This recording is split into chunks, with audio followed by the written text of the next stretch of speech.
De repente, Honório olhou para o chão e viu uma carteira. Abaixar-se, apanhá-la e guardá-la foi obra de alguns instantes. Ninguém o viu, salvo um homem que estava à porta de uma loja e que, sem o conhecer, lhe disse rindo: "Olhe, se não dá por ela, perdi-a de uma vez." "É verdade", concordou Honório envergonhado. Para avaliar a oportunidade desta carteira, é preciso saber que Honório tem de pagar uma dívida amanhã. 400 e tantos mil réis. E a carteira trazia o bojo recheado. A dívida não parece grande para um homem da posição de Honório, que advoga. Mas todas as quantias são grandes ou pequenas, segundo as circunstâncias. E as dele não podiam ser piores. Gastos de família excessivos. A princípio por servir a parentes, e depois por agradar a mulher que vivia aborrecida na solidão.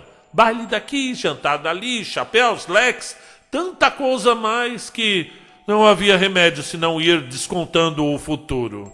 Endividou-se.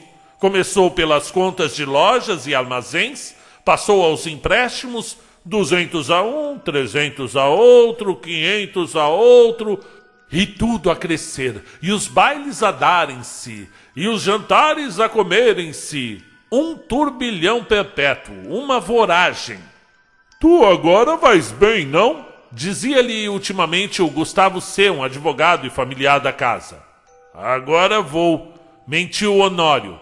A verdade é que ia mal. Poucas causas de pequena monta e constituintes remissos, por desgraça, perdera ultimamente um processo em que fundara grandes esperanças. Não só recebeu pouco, mas até parece que ele lhe tirou alguma coisa à reputação jurídica. E, em todo caso, andavam mofinas nos jornais. Dona Amélia não sabia nada. Ele não contava nada à mulher, bons ou maus negócios. Não contava nada a ninguém. Fingia-se tão alegre como se nadasse em um mar de prosperidades. Quando o Gustavo, que ia todas as noites à casa dele, dizia uma ou duas pilhérias, ele respondia com 3 ou 4. E depois ia ouvir os trechos de música alemã que Dona Amélia tocava muito bem ao piano e que o Gustavo escutara com indizível prazer. Ou jogavam cartas, ou simplesmente falavam de política. Um dia a mulher foi achá-lo dando muitos beijos à filha, criança de 4 anos, e viu-lhe os olhos molhados.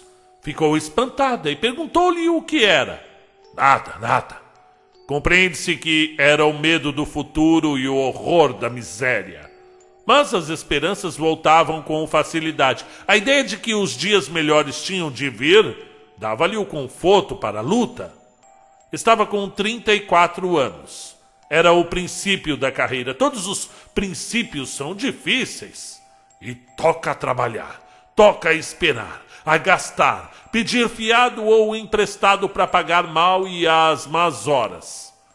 A dívida urgente de hoje são os malditos 400 e tantos mil réis de carros.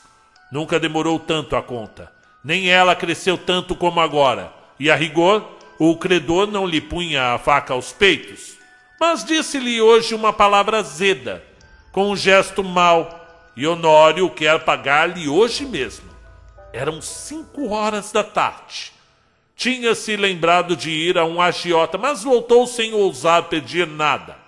Ao enfiar pela rua da Assembleia, é que viu a carteira no chão.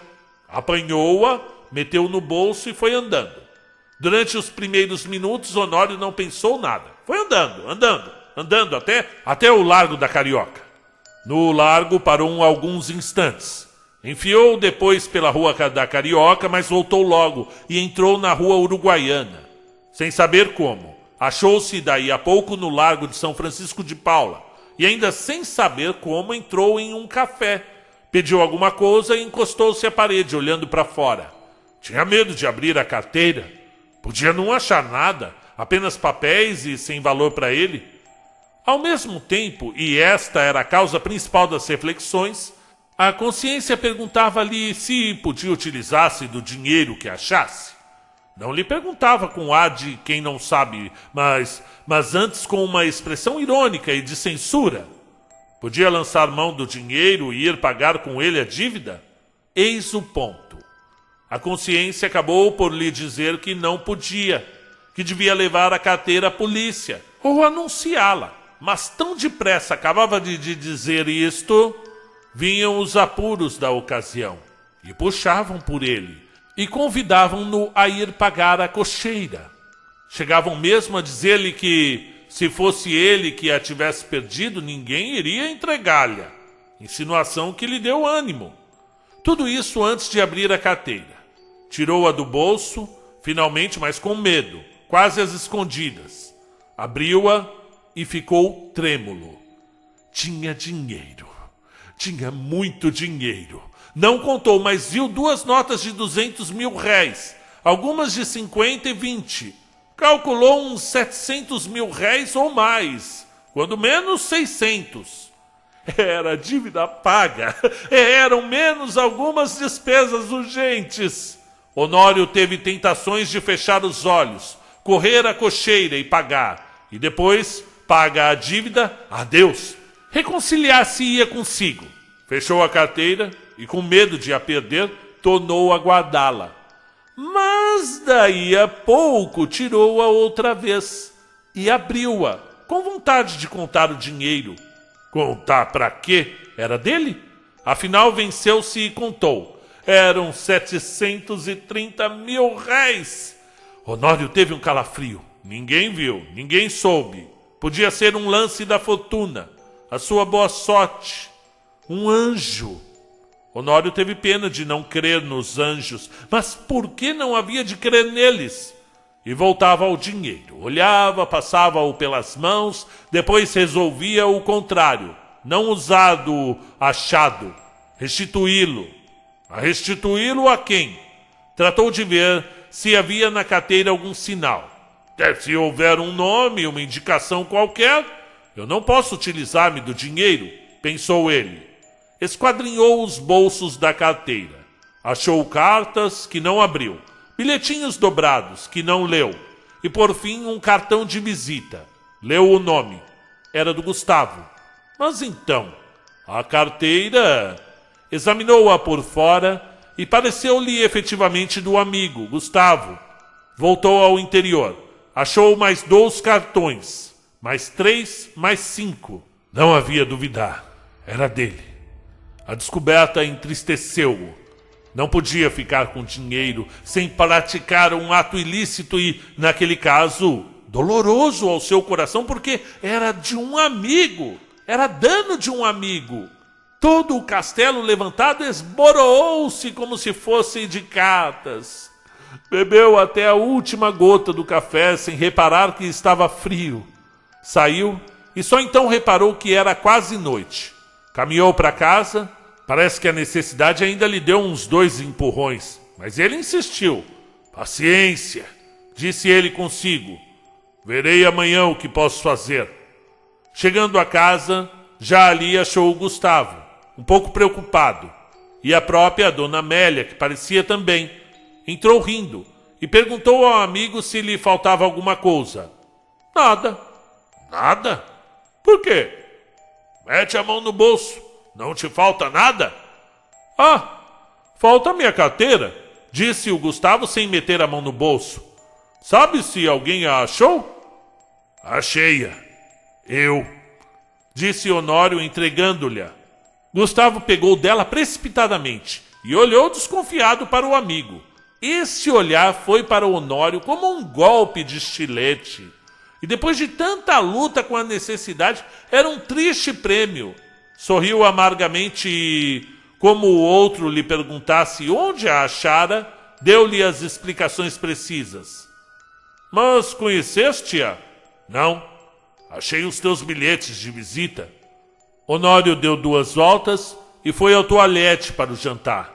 E então Gustavo sacou novamente a carteira, abriu-a, foi a um dos bolsos, tirou um dos bilhetinhos que o outro não quis abrir nem ler e estendeu para Dona Amélia, que ansiosa, trêmula, rasgou-o em 30 mil pedaços. Era um bilhetinho de amor. Fim do conto. Olha isso, gente. Tudo bem? Meu nome é Marcelo Fávaro. Eu tô aqui contando essa história para vocês. Que filho da mãe, o Gustavo, meu Honório lá afundado em dívidas para pagar as contas da Dona Amélia. E o Gustavo preocupadíssimo com os bilhetinhos de amor que estavam dentro da carteira ali, que justamente foi parar na mão do Honório. Mas todo castigo pra corno é pouco, né, meu?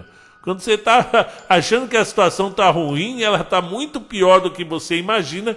E o Machado de Assis, o maior escritor que a gente já teve na literatura brasileira, trouxe pra gente mais uma história com o fundo temático da traição. E a gente pensando aqui que o tema era dinheiro apenas, né? Mas traição. Percebam aí que volta naquela conversa do traiu ou não traiu da Capitu, quando me perguntam se Capitu traiu ou não, já que no próprio Dom Casmurro não há evidências suficientes para dizer se houve ou não a traição da Capitu com o Escobar. Eu peço para que leiam outros textos do Machado e tirem suas conclusões a partir de outras histórias do Joaquim Maria aí. E realmente, gente, são tantas histórias que há, pelo menos a vontade de trair, como no caso da Missa do Galo, né? Como no caso da cartomante, como no caso aqui da carteira. Então são várias histórias que a gente encontra, Memórias Póstumas de Brás Cubas, todas elas têm traições. Por que só no Dom Casmurro não haveria de ter? Não estou colocando aqui, até porque eu acho, e vocês já me ouviram falar isso, que é uma pergunta idiota essa, ao meu ver. Traiu ou não traiu?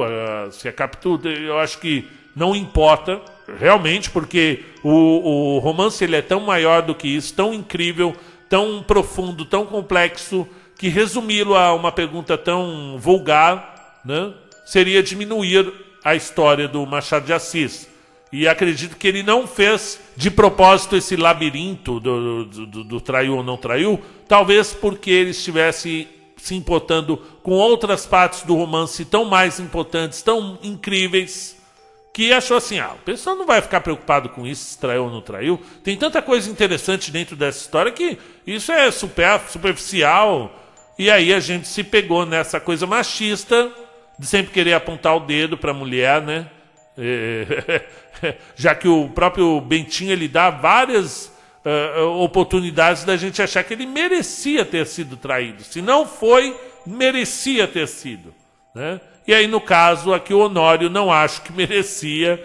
Ele ainda devolveu a carteira. Eu tenho a impressão de já ter ouvido um conto sobre carteira, mas era diferente. Não era esse conto, era outro. Bom, de toda forma, tá aqui narrado para vocês. Se foi a sua professora que mandou você ler esse conto e você está aqui nesse vídeo, deixa um like, manda um abraço para a professora nos comentários. Ela com certeza está fazendo o máximo para que você tenha um futuro melhor, um futuro que você seja um leitor, conhecedor, crítico, que faz análise do que lê e entende. Então, aproveite e dá um abração na sua professora, no seu professor. Um abraço e até a próxima.